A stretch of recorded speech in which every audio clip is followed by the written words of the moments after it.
ఇటు పోతివి ఎమ్మెల్యే, ఇటు చూడు ఇసుక దందా అని చెప్పి ఇక్కడ ఒకటి కనిపిస్తుంది. తుంగతుర్తిలో జోరుగా ఇసుక ఆక్రమణ రవాణా, ఒక్క ఇసుక కూడా పోనీయను, చిటికెడు ఇసుక కూడా పోనీయను అని చెప్పి ఇదే ఈ ఎమ్మెల్యేలు, ఇదే మంత్రులు మాట్లాడిర్రు. మరి అదే తుంగతుర్తి నియోజకవర్గంలో ఉన్నటువంటి ఇసుక దందాలు జోరుగా సాగుతా ఉన్నాయి. మరి మన మన ఎమ్మెల్యే సార్ ఏం చేస్తా ఉన్నాడని చెప్పి ప్రశ్నిస్తున్న అంశం మనకి ఇక్కడ కనిపిస్తా ఉంది.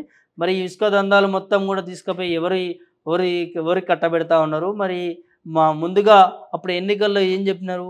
చిటికెడు ఇసుక కూడా నేను తీసుకుపోలేను అని చెప్పి చెప్పిన ఇదే మందు సామేలు సంబంధించిన ఎమ్మెల్యే, ఆ నియోజకవర్గానికి సంబంధించిన ఎమ్మెల్యే ఇప్పుడు నాకేం సంబంధం లేదు అన్నట్టు చూస్తా ఉన్నాడు. దీనిపైన అక్కడ ఉన్నటువంటి కాంగ్రెస్‌కి సంబంధించిన ఒక సర్పంచే దీన్ని నిలదీస్తా ఉన్నాడు. అంటే నిమ్మకు నీరెత్తినట్టు వ్యవహరిస్తాను. అంటే ఇందులో మరి ఆ నియోజకవర్గ ఎమ్మెల్యే హస్తం లేదని చెప్పి అనుకోవాలా? లేకపోతే హస్తం ఉందని చెప్పి అనుకోవాలని చెప్పి అక్కడ ఉన్నటువంటి ప్రజలు అడుగుతా ఉన్నారు.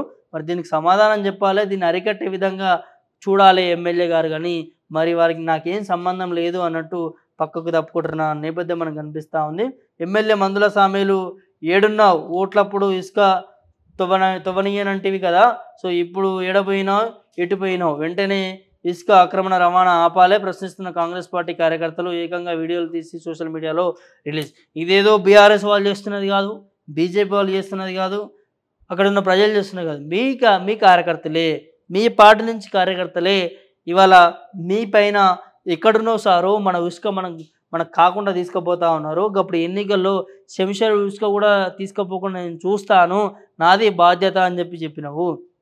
మరి అదే ఇప్పుడు ఇంత ఘోరాతి ఘోరమైన ఆక్రమణ జరుగుతూ ఉంది. అక్కడ ఇసుక దందా జరుగుతూ ఉంది.